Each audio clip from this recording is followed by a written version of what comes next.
Buenas noches, amada familia. Espero que se encuentren muy bien. Ya estamos listos después de escuchar este canto tan hermoso que dice, envíame a mí, yo iré. Pues vamos a comenzar nuestro estudio. Les pido por favor que se abrochen su cinturón espiritual y vamos a comenzar con nuestra clase del día de hoy, que nos corresponde en la serie de las letras rojas. Estamos en nuestro instituto www.descubrelabiblia.org. Y continuamos con la serie de las letras rojas, las palabras finales de Yeshua. El tema de hoy es el llamado. El llamado, parte número 1, en nuestro capítulo 10 del libro de Mateo. Recuerden, estamos en la serie de las letras rojas, www.descubrelabiblia.org. Entonces, vamos a estudiar este hermoso capítulo. Perfecto, vamos a comenzar. Entonces, Mateo número 10, el llamado parte 1, serie Las Letras Rojas, www.descubrelabiblia.org. Nuestro tema del día de hoy es el llamado. Entonces, en este capítulo vamos a estudiar la misión de los 12, el llamado que Yeshua, que Jesús hace a sus 12 discípulos para ir a predicar este mensaje del Evangelio. Y para comprender el mensaje del día de hoy, es importante que volvamos a tomar un poquito del contexto y lo haremos a partir del versículo 35 del capítulo 9. Vamos a regresarnos unos versículos antes, vamos a retomar el, el tema, el capítulo 9, y vamos a ver aquí. Mateo 9:35. Mateo 9:35 dice, recorría Jesús todas las ciudades y aldeas, enseñando en las sinagogas de ellos y predicando el evangelio del reino y sanando toda enfermedad y toda dolencia en el pueblo. Y al ver las multitudes,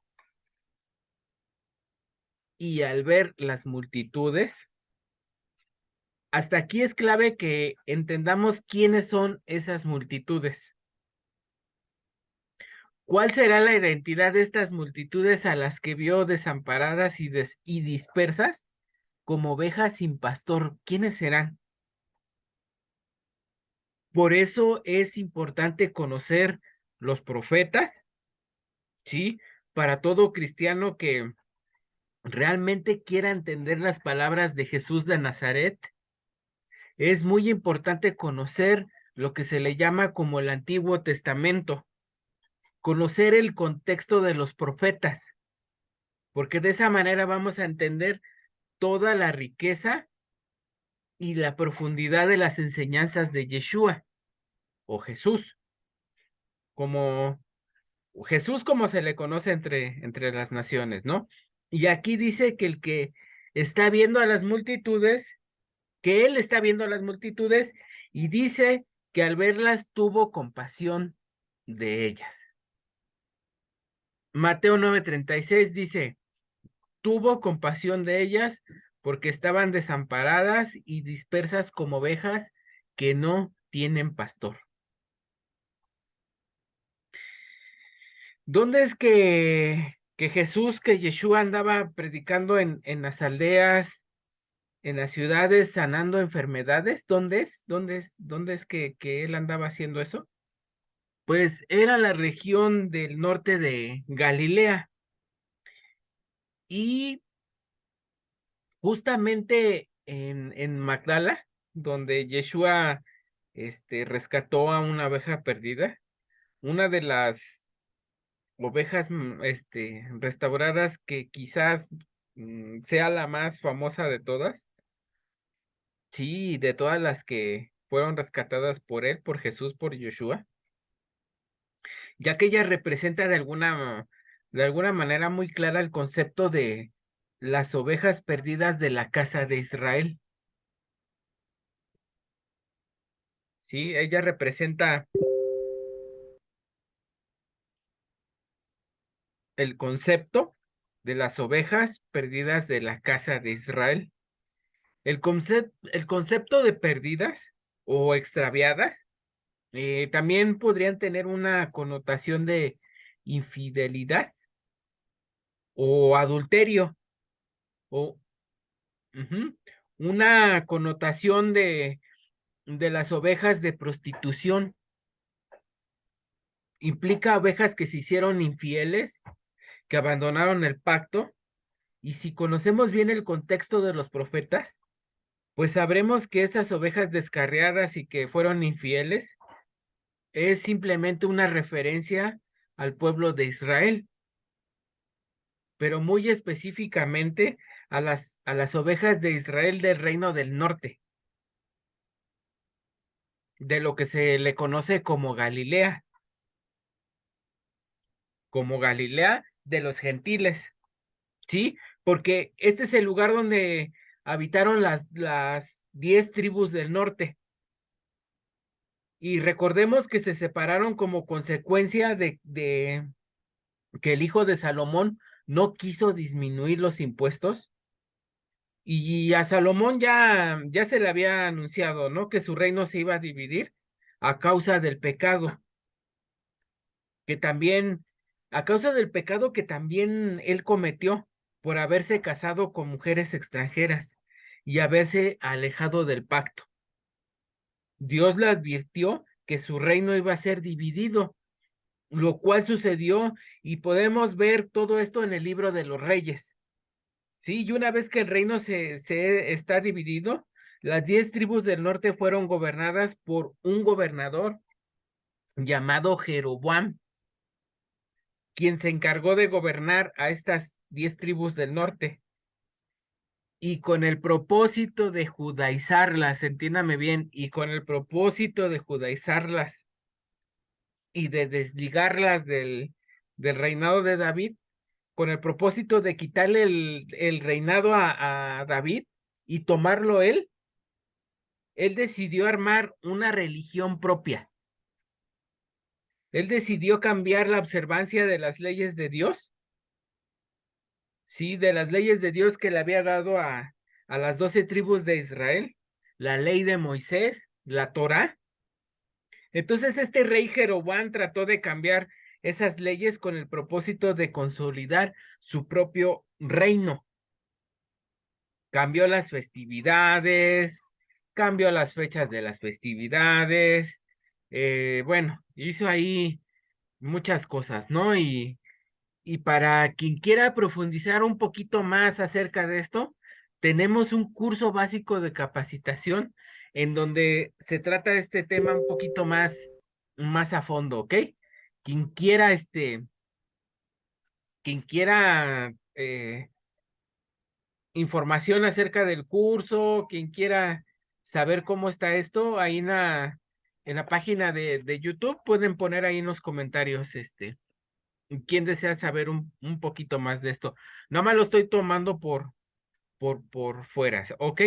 Entonces, le cambian las fechas de las festividades que Dios había establecido de acuerdo al libro de Levítico en la Torá, en la Torá de Moisés. Y todo eso con el propósito de tener él su propio reino, separado de David. Así que esto tuvo trágicas consecuencias porque Dios había hecho un pacto y había hecho un pacto con las 12 tribus de Israel. Cuando los sacó de Egipto, había hecho un pacto con ellos y les dijo que si se mantenían fieles a ese pacto, y ese pacto que implicaba la observancia de la ley de Moisés de la Torá, iban a ser prosperados, iban a tener paz, iban a tener un reino perdurable, iban a ser la cabeza de las naciones. Esto lo podemos ver en Deuteronomio capítulo 28. Pero que si abandonaban ese pacto, vendrían una serie de maldiciones sobre ellos. Y esa serie de maldiciones culminarían con el exilio, culminarían con la dispersión, serían dispersados por todas las naciones. Así que la rebelión de Jeroboam, podemos comenzar a ver las semillas que después traerían la maldición y que provocarían que las 10 tribus del norte fueran esparcidas a las naciones. Todavía en la época de Yeshua había un pequeño remanente que había quedado de la época de Jeroboam.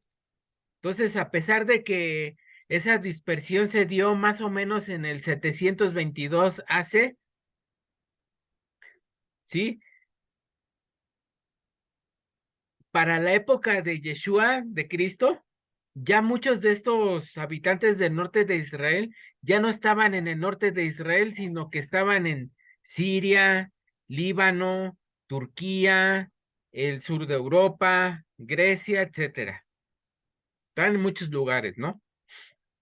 Por eso es que cuando Yeshua decía que se iba a ir, cuando Yeshua decía que se iba a ir, que un poco de tiempo iba a estar con ellos y otro poco de tiempo se iba a ir, muchos empezaron a preguntarse si él se iría a enseñarle a los dispersos de Israel. ¿Y dónde estaban esos dispersos de Israel? Estaban entre los griegos.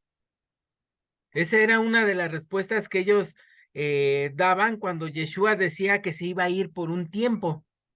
Y de hecho, cuando Yeshua dice, tengo también otras ovejas que no son de este redil, a las cuales me es necesario ir a traer, y las traeré, y serán un solo rebaño y un solo pastor. Por supuesto que está haciendo una vez más una referencia a las tribus perdidas, ¿sí? Para la perspectiva humana, están perdidas, ¿no? Pero para la perspectiva de Dios, no, porque Dios conoce a sus ovejas y sabe dónde están sus ovejas. Y de acuerdo a la profecía de Ezequiel capítulo 34, Dios enviaría a un pastor que incluso dice que Dios mismo iba a venir para pastorear a sus ovejas. Porque hablando de los pastores asalariados, hablando de los líderes de Israel, dice que las habían dispersado a causa de sus pecados, a causa de sus pecados, a causa de guiarles mal, a causa de la apostasía a la ley de Moisés. Habían traído el juicio y habían traído la maldición que está escrita en el libro de Deuteronomio, ¿sí? Y está escrito en el libro de Deuteronomio que ha de ser llevadas a todas las naciones. Entonces, aquí en el capítulo 9 de Mateo, al final, estamos viendo una referencia a las multitudes dispersas sin pastor, las que se mencionan en Ezequiel 34. Las ovejas que están dispersas, que fueron dispersas por los pastores asalariados, a quienes él vendría a rescatar.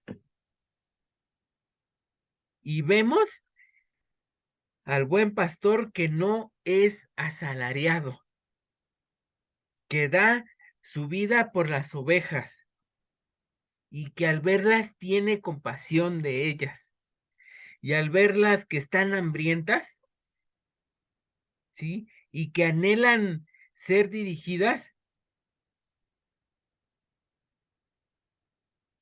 que están anhelando ser guiadas, él tiene compasión y él se da cuenta que la mies es mucha. Es decir, la cosecha es mucha.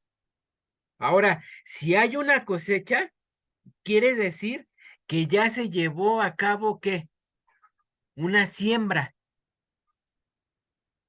En la profecía de Oseas, en el capítulo 1, se nos menciona que Dios sembraría la casa de Israel entre las naciones. Se habla de un hijo de una mujer que es llamada Gomer, quien es una mujer prostituta. Y es muy importante entender la profecía de Oseas para comprender la conexión de Gomer con María Magdalena, con las 10 tribus de Israel y con todos los creyentes que son las ovejas perdidas de la casa de Israel que están entre las naciones. Es decir, que Gomer y María Magdalena son un paralelismo de la historia de las ovejas perdidas de la casa de Israel.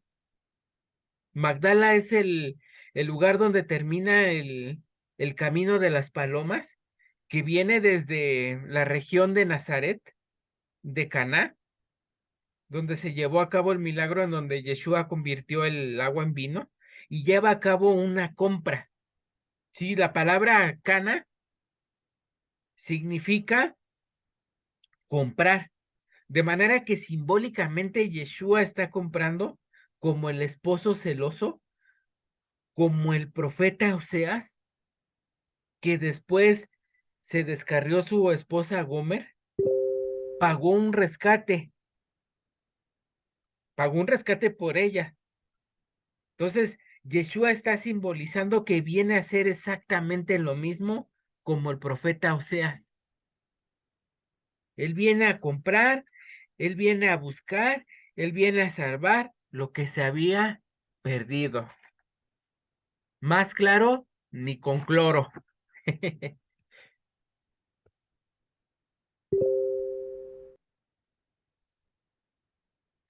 María Magdalena es liberada de 7 demonios. Recordemos que 7 es igual a plenitud, ¿sí? Plenitud de maldición sobre María Magdalena. Y actualmente vemos que allá en Galilea, ahorita que terminó toda esta cosa del bicho, vemos a miles de ovejas descarriadas, de ovejas perdidas, que andan en búsqueda de un pastor. Entonces, Yeshua viene a cumplir la profecía de Ezequiel 34. El buen pastor a dar su vida por las ovejas y al ver que todas estas están, que estas ovejitas están dispersas, él las va a llamar, él les va a llamar a sus discípulos y les va a entregar una comisión muy específica, una comisión muy específica a los discípulos que son pescadores.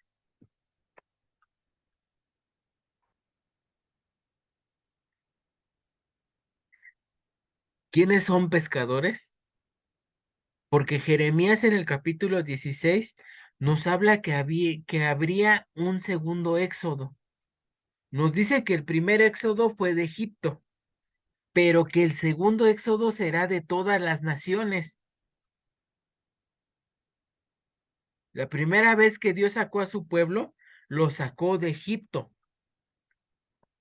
Pero Jeremías 16 dice que el primer éxodo solo fue un anticipo de un éxodo grandioso.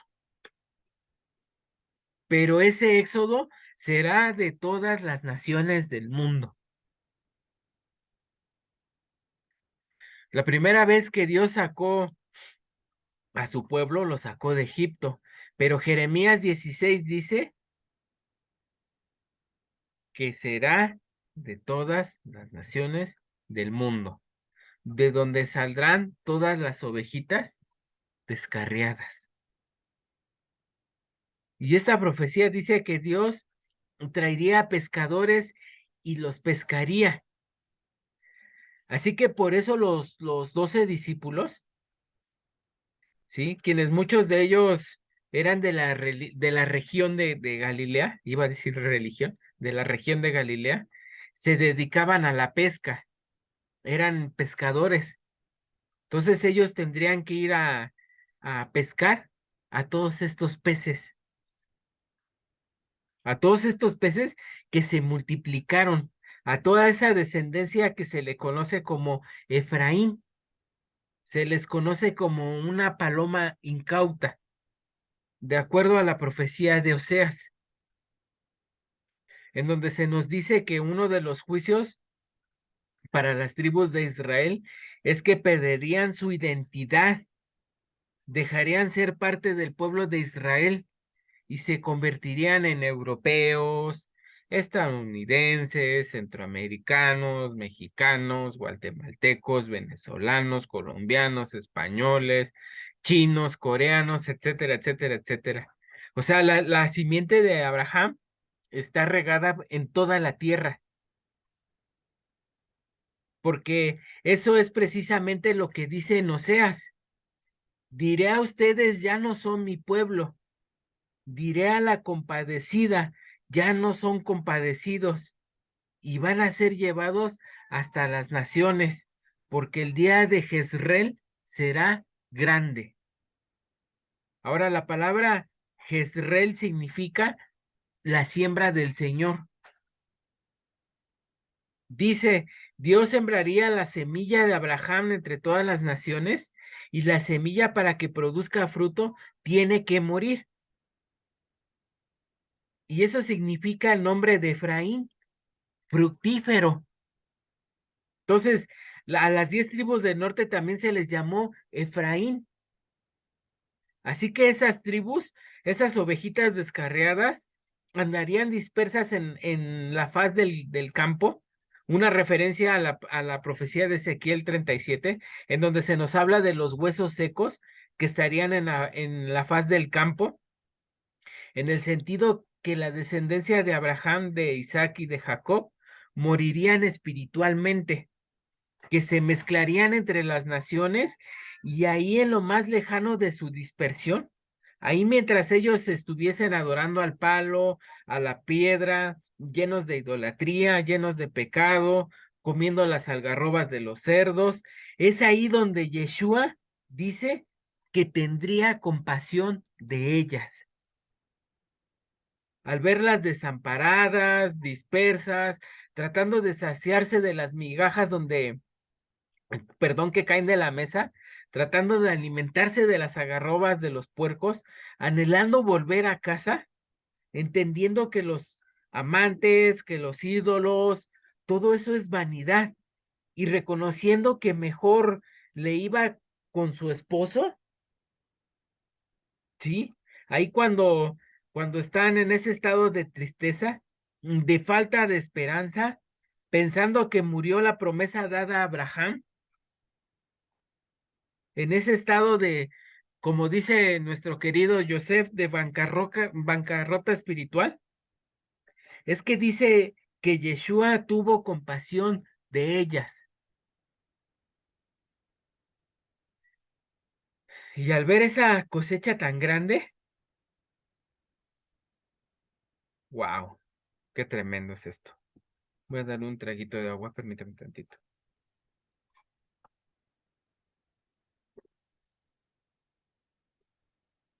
Esa siembra del Señor, Jezreel,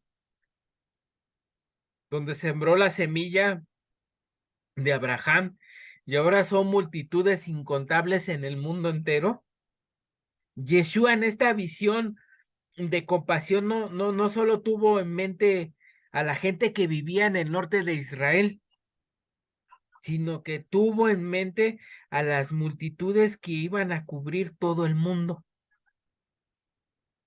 todos los huesos secos que representan todo, todo el campo, ¿sí? En todo el mundo. Y ahí Yeshua vio a millones de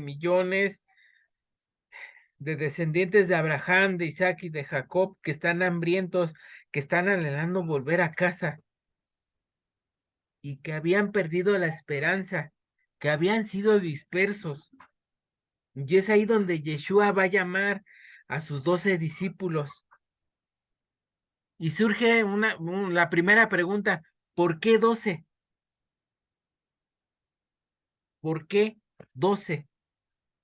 Porque les prometió a los que dejaron todo para seguirle que iban a sentar, que se iban a sentar sobre 12 tronos para juzgar a las 12 tribus de Israel. Así que por eso son 12 discípulos pescadores, para juzgar a las 12 tribus de Israel.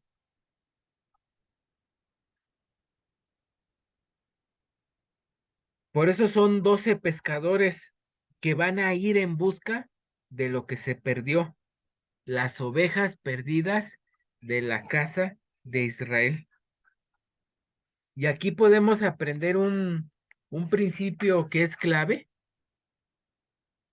Aquí podemos aprender un principio que es clave. Si usted y yo somos sensibles a la necesidad, si vemos a las multitudes y se nos revela el mensaje de la identidad de esas multitudes,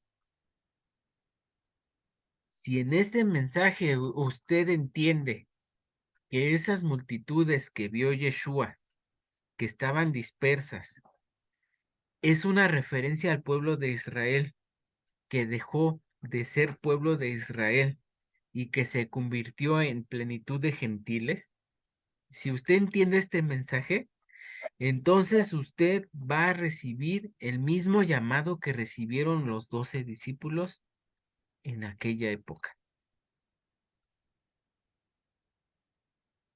Ese es el anhelo de nuestro querido Joseph, ese es mi anhelo,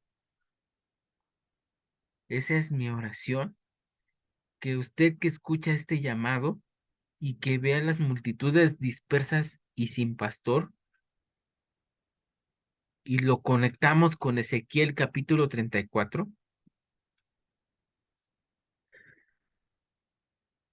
que el día de hoy usted y yo recibamos el llamado de ir en busca de ellos, que recibamos el mismo llamado que recibieron los apóstoles.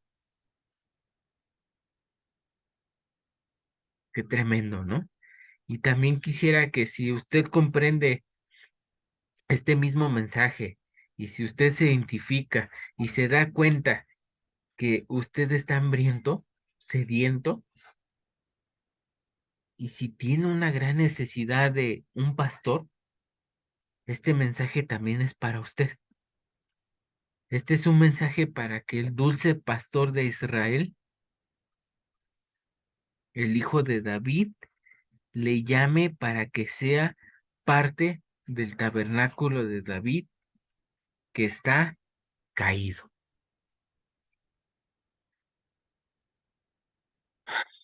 Wow. Mateo 9:37. Entonces dijo a sus discípulos, a la verdad la mies es mucha, mas los obreros pocos. Rogad pues al Señor de la mies que envíe obreros a su mies.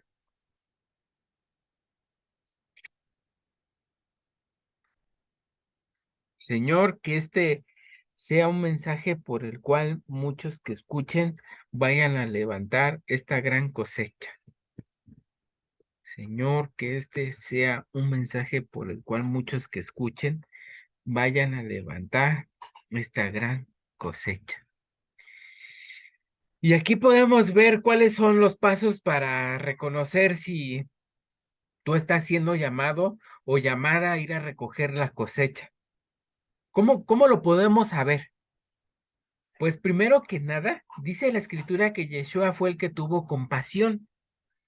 No era la naturaleza, sí, de los discípulos ver la necesidad. Lo voy a volver a repetir porque lo dije muy separado. No era la naturaleza de los discípulos ver la necesidad.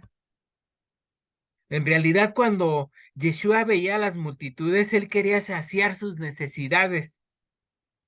Sin embargo, los apóstoles al ver las multitudes ¿Qué hacían? Generalmente, ¿qué hacían? Le decían a Yeshua, Señor, despídeles. Los discípulos, como cualquier ser humano, se entregaban, ¿no? Y bueno, yo conozco, y también es el caso de Joseph, ¿no? Dice que cuando ve muchas multitudes, él quiere huir, muchas personas. Y, pero también dice él que hay una convicción en él que lo hace regresar. Sí, y el llamado de ir a las multitudes viene una vez más, ¿sí? No solo para ir a las multitudes a través de YouTube o de la página, sino físicamente, de ir a las multitudes, así como dice Yeshua, ir a estar presente con ellos, ir a hacer sanidad, ir a orar por ellos, estar físicamente con ellos.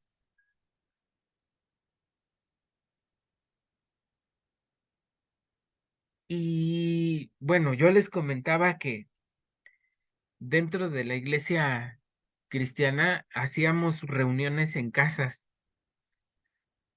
Las reuniones en casas, por ejemplo, yo abría mi casa, invitaba a personas y venía alguien de la iglesia a enseñar un tema en especial, ¿no? Pero como era gente nuevecita, pues se hablaba de muchas cosas, de lo que se habla en la iglesia cristiana. Entonces, a mí me encantaba ir a estos lugares, a estas casas, a mí me encantaba ir, eh, iba los lunes, bueno, iba varios días, iba lunes, iba viernes, y conocí muchísimas personas y es, para mí es como que es más íntimo la cosa porque pues estamos todos de frente, ¿no? Y todos somos iguales, nadie es mayor que otro, y uno está explicando este mensaje que ha recibido y es muy bonito. A mí me encanta hacer eso, a mí me encanta estar con las personas, a mí me encanta que me digan, hermano, por favor, vamos a hacer oración, vamos a hacer esto, vamos a hacer aquello.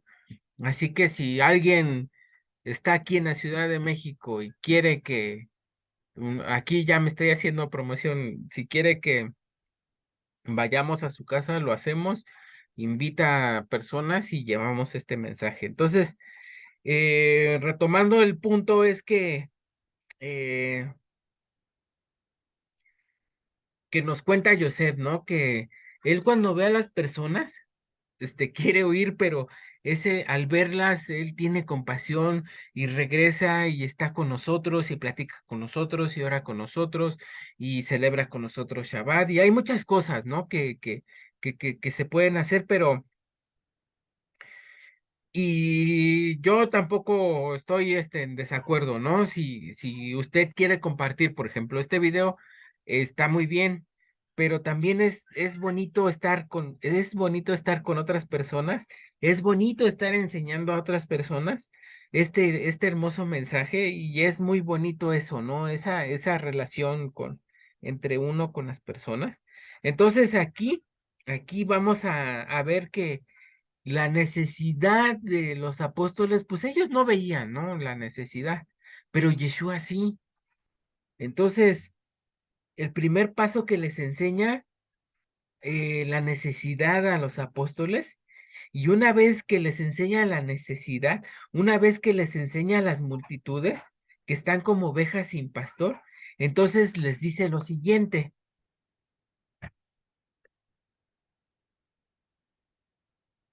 rogad pues al Señor de la mies que envíe obreros a su mies. Entonces, cuando usted está orando y le pide al Señor que envíe a alguien que rescate a su pueblo, que tenga misericordia, que hay mucha necesidad, lo que va a pasar es que el Señor le va a preguntar, ¿a quién enviaré. Cuando usted esté orando y le pida al Señor que envíe a alguien que rescate a su pueblo, que tenga misericordia, que hay mucha necesidad, lo que va a pasar es que el Señor le va a preguntar, ¿a quién enviaré? ¿Y quién irá por nosotros? Esa es la pregunta que le va a hacer. Ahora, ¿qué le va a contestar? ¿Qué le voy a contestar cuando él me diga, soy consciente de la necesidad, soy consciente de los pastores asalariados, te estoy mostrando esta necesidad y la pregunta que te voy a hacer es, ¿a quién enviaré y quién irá por nosotros? ¿A quién enviaré y quién irá por nosotros?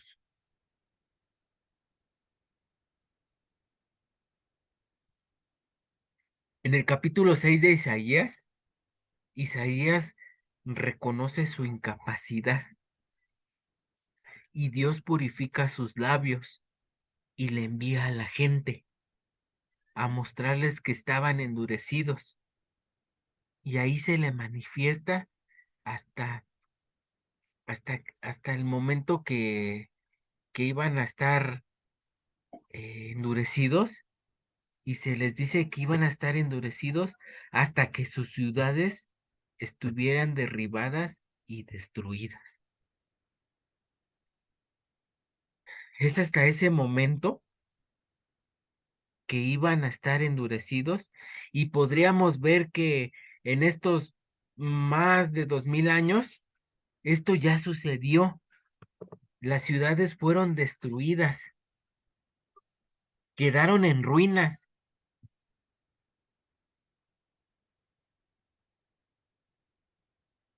pero ¿sabe una cosa? Estamos viviendo tiempos de reedificación.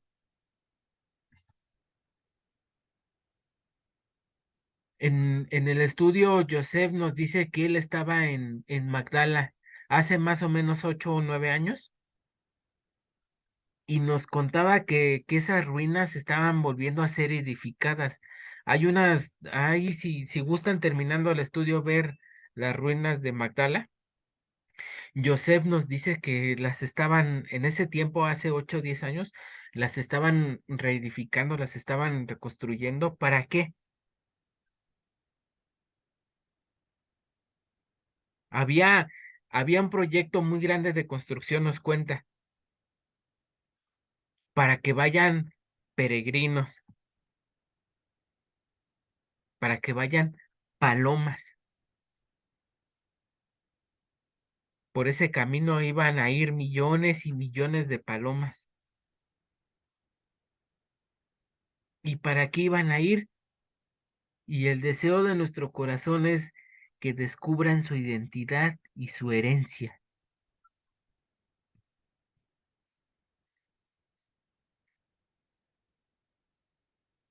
Y como lo he venido diciendo a lo largo de los estudios, que yo pienso que este mensaje es para estos tiempos,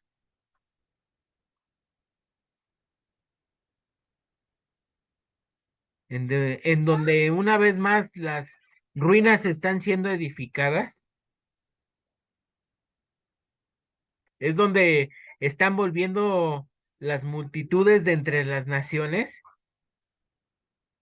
y esas multitudes que están volviendo como palomas, el profeta Isaías se nos habla que vendrán como palomas, se nos dice muy claramente que son las tribus perdidas de la casa de Israel que han de volver a su herencia y a su identidad.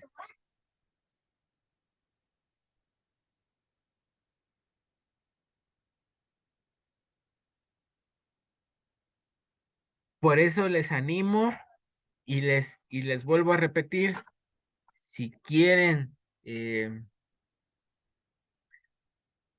tomar el curso de capacitación, es totalmente gratuito, no hay que pagar nada, no, nada más hay que tener el corazón dispuesto, una libreta de apuntes, sus colores y ya.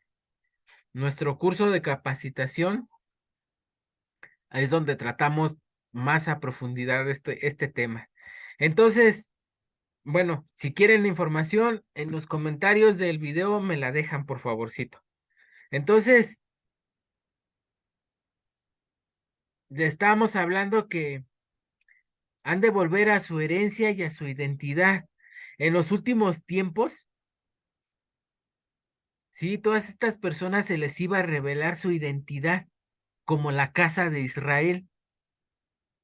Así que Yeshua primero muestra la necesidad, después les dice que oren, y una vez que oren, y una vez que usted le diga, Señor, por favor, restaura, Señor, por favor, sana, entonces te hará la pregunta obvia, ¿a quién enviaré y quién irá por nosotros? La primicia de los huesos secos que ya se levantaron, y esas primicias de los huesos secos son Yeshua, que de acuerdo a la profecía de Ezequiel 37, van a juntar a los dos palos, que es la casa de Israel, las 10 tribus que están dispersas entre las naciones, y la casa de Judá, al pueblo judío, que en su liderazgo no reconoció a Yeshua como el hijo de David. Ahora, ¿por qué no le reconoció? ¿Y por qué actualmente el pueblo judío no reconoce a Jesús o a Yeshua como el Mesías? Eso es por una sencilla razón, porque los profetas dicen que quien levantará la dinastía de David es el Mesías hijo de David. Entonces ellos al no ver que efectivamente Jesús ya trajo a las tribus de Israel, al ver que eso no ha sucedido, al ver que el mensaje de Jesús simplemente se creó una nueva religión, y esta nueva religión que se le conoce como cristianismo, sí, pero está totalmente desconectada de su herencia hebrea.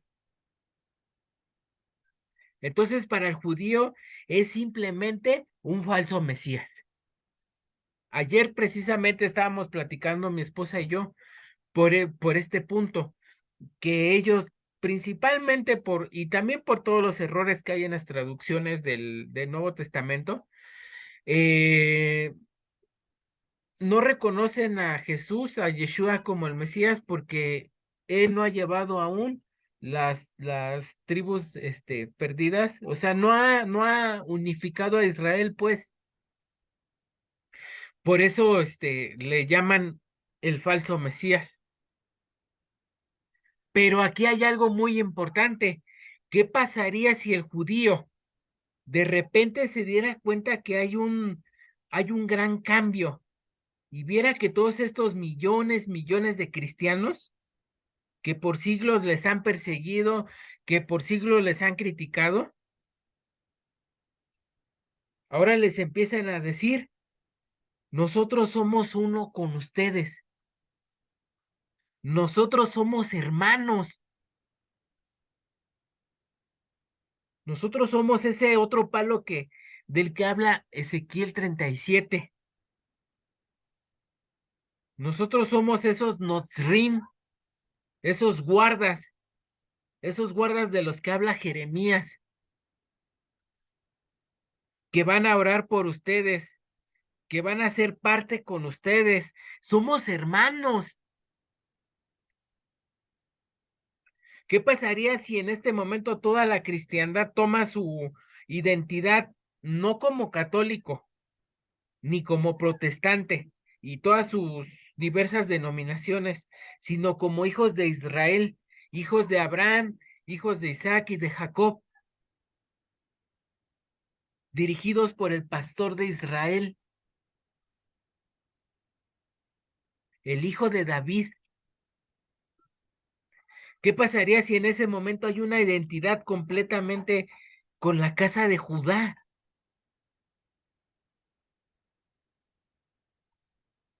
Les aseguro que en ese momento inmediatamente los rabinos empezarían a considerar a Jesús, a Yeshua, que es el hijo de David, que habría de levantar el tabernáculo de David.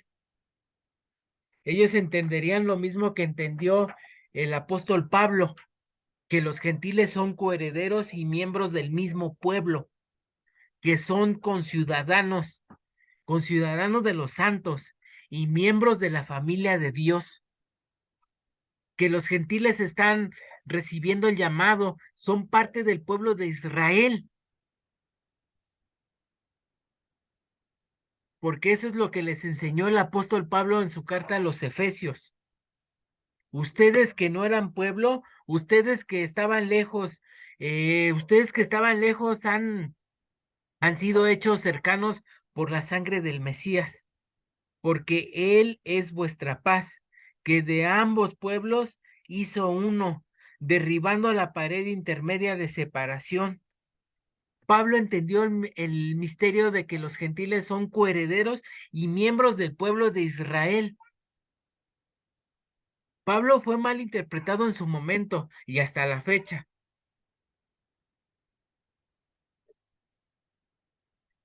pero espero y es mi más grande ilusión que se acabe esa confusión y en estos tiempos, que en estos tiempos se entienda que Pablo fue llamado como un instrumento y fue escogido desde el vientre de su madre como un instrumento para llevar el nombre de Yeshua, para llevar el nombre de Yeshua a los gentiles, a los reyes, ambos hijos de Israel.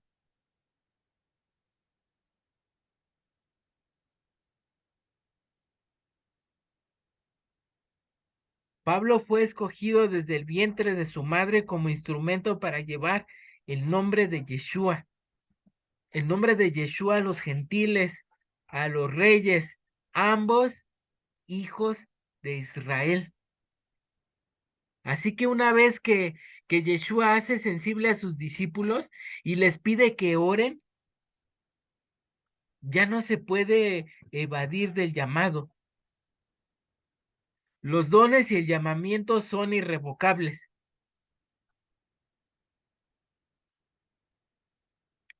Y en ese momento, cuando ellos acuden al llamado, cuando responden a la pregunta, ¿a quién enviaré y quién irá por nosotros? Y ellos, usted y yo respondemos,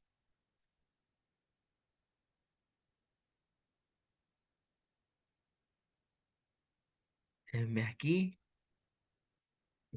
envíame a mí, heme aquí, envíame a mí.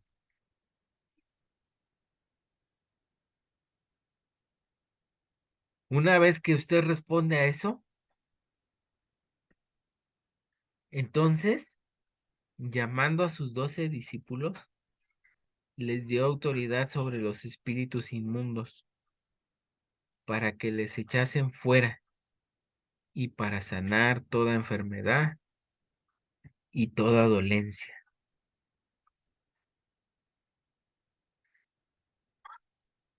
Y es justamente lo que ellos anduvieron haciendo, lo mismo que él hizo con los demonios de María Magdalena, una vez más como símbolo de lo que él habría de hacer entre las naciones con las ovejas descarriadas, lib- liberarlas de la maldición, romper la maldición, pudrir el yugo de la maldición sobre ellos y hacerles partícipes una vez que se mencionan los nombres de los 12 discípulos. En el verso 5 vemos que les dice, A estos 12 envió Jesús y les dio instrucciones diciendo, por camino de gentiles no vayáis, y en ciudades samaritanos no entréis. A estos 12 envió Jesús y les dio instrucciones diciendo, por camino de gentiles no vayáis, y en ciudades samaritanos no entréis. Fíjense lo que les dice, fíjense.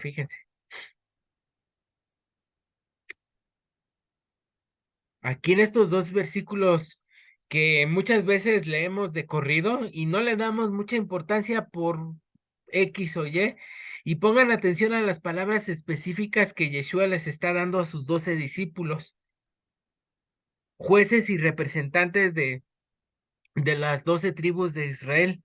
Fíjense lo que les está diciendo en el verso 5, por camino de gentiles no vayáis, no vayan a las naciones, en ciudades samaritanos no entréis.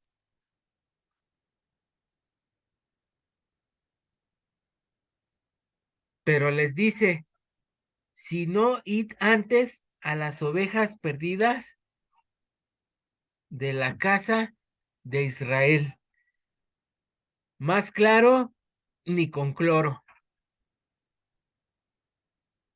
¿Quién es la casa de Israel? ¿Quién es la casa de Israel? La casa de Israel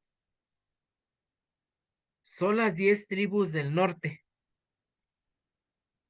Una vez más, como ya hablamos en el inicio del estudio, las tribus del norte se mezclaron entre las naciones aproximadamente en el 722 AC. Los asirios conquistan todo el territorio del norte, se llevan cautivos a los israelitas, se mezclan, los israelitas se mezclan entre las naciones y toda esa región del norte de Israel es habitada por gente que los asirios traen para morar allá en la tierra. Y la tierra se llena de gentiles, la tierra de Israel. Ahora, ¿dónde están esas ovejas perdidas que andaban por ahí? Ya andan dispersas en el norte, en Líbano, en Siria, andan dispersas por todos los lugares. Y vamos a ver que este llamado no es solo un llamado específico que Yeshua les hace a sus discípulos en ese tiempo.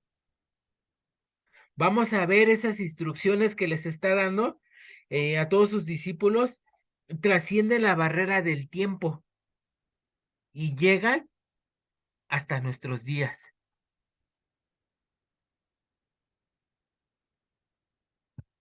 Israel, ¿y cómo podemos saber eso? Porque más adelante les va a decir que no iban a terminar de recorrer todas las naciones de Israel hasta que él regresara. Entonces, si esto es literal, no tendría mucho sentido. Les voy a decir por qué. Porque el territorio se puede recorrer sin ningún problema en carro. Desde la frontera de norte a la frontera sur con Egipto, en un solo día en carro.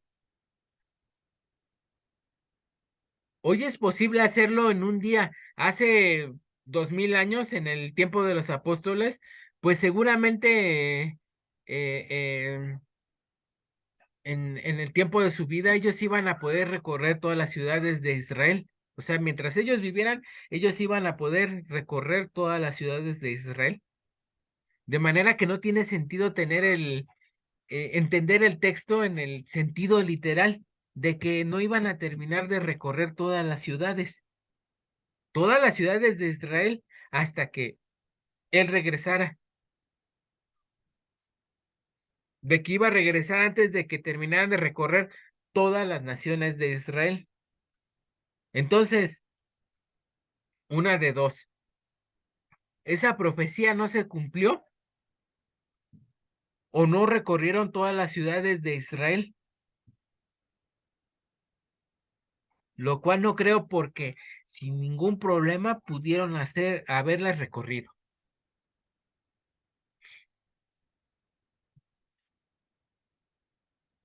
O la única opción que queda para que toda esta profecía sea verdadera es que todas las naciones de Israel es una referencia a todas las ciudades de la dispersión de Israel. Y esto tiene más lógica con textos como el de Pedro 1:1.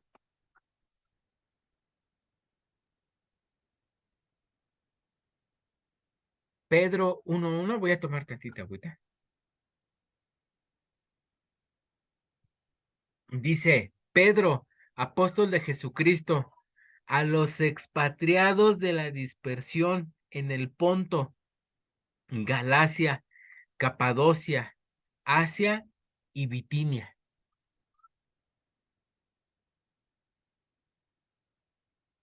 Y en su segunda carta les menciona que les está escribiendo a los mismos, es decir, que son las tribus que estaban en la dispersión, que son las multitudes que vio Yeshua dispersas, es decir, las ovejas perdidas de la casa de Israel, los israelitas que están entre las naciones que perdieron su identidad.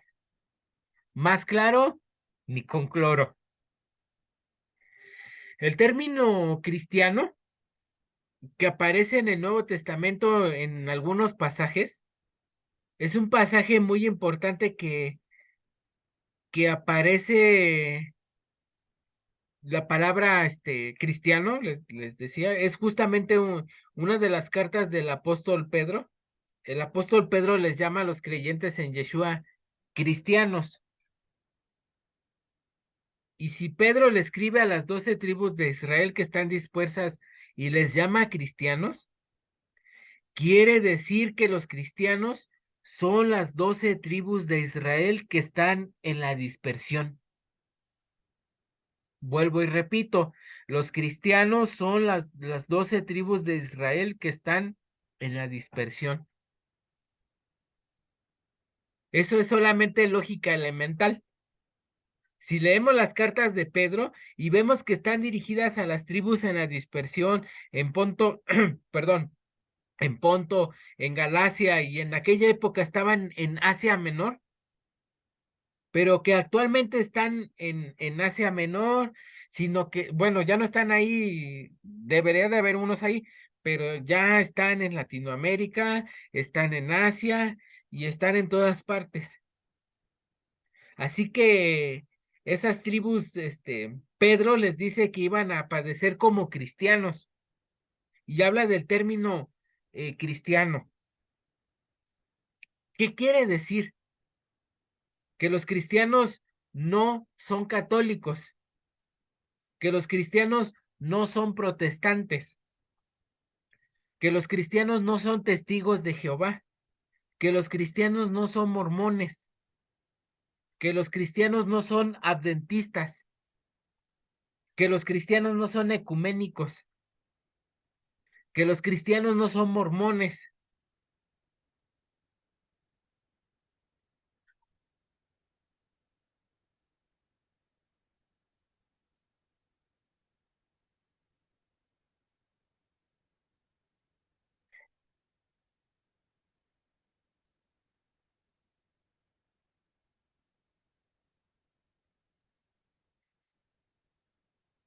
Es lo que está tratando de hacer allá en el norte de Israel, una capilla ecuménica para juntar a todos los cristianos que no importa de qué religión o denominación sea, juntarlos,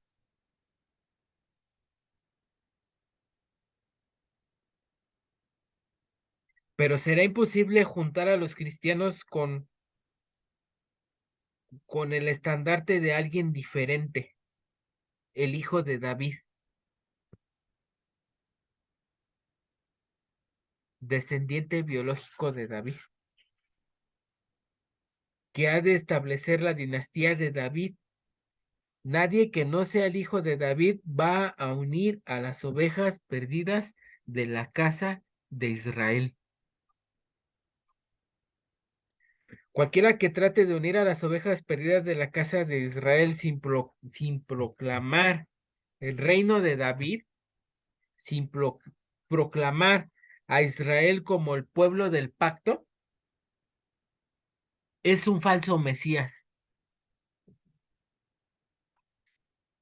De modo que tenemos que interpretar las escrituras por lo que los profetas dijeron, por lo que los apóstoles entendieron. Hechos capítulo 15, cuando los apóstoles vieron a las multitudes de gentiles que estaban viniendo a la fe y que decidieron para recibirlos. ¿Se acuerdan? Jacobo, el líder de la comunidad en Jerusalén de aquella época, identificó a estos gentiles que se estaban acercando como el tabernáculo caído de David, que estaba siendo levantado. No los identificó como otro grupo.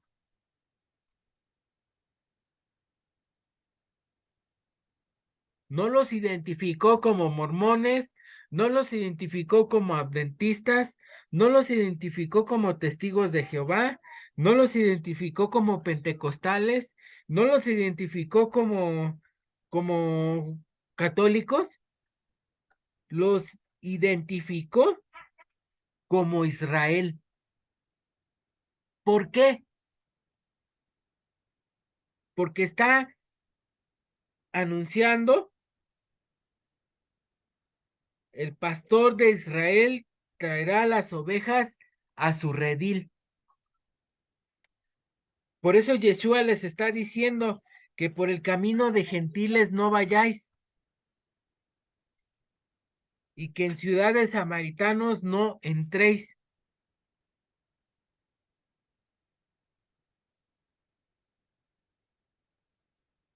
Los samaritanos eran una mezcla que había en ese momento, pero Yeshua se está enfocando específicamente a las ovejas perdidas de Israel.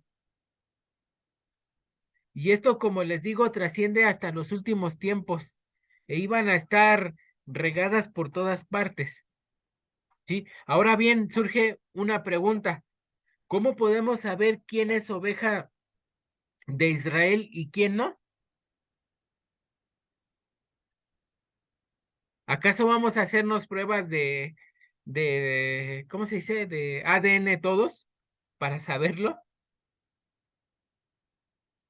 Y eso lo vamos a contestar al final del estudio, así es que no se lo pierda la próxima semana. Y vamos a cerrar con este hermoso versículo, capítulo 10 del libro de Mateo, versículo 7. Vamos a cerrar con Mateo 10, capítulo 7. Dice: y yendo,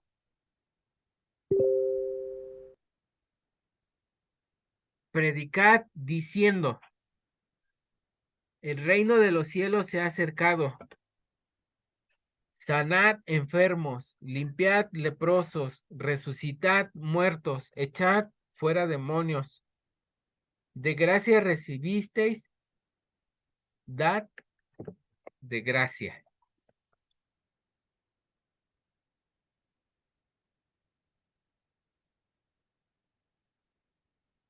¿Por qué los apóstoles tuvieron tanto poder y tanta unción?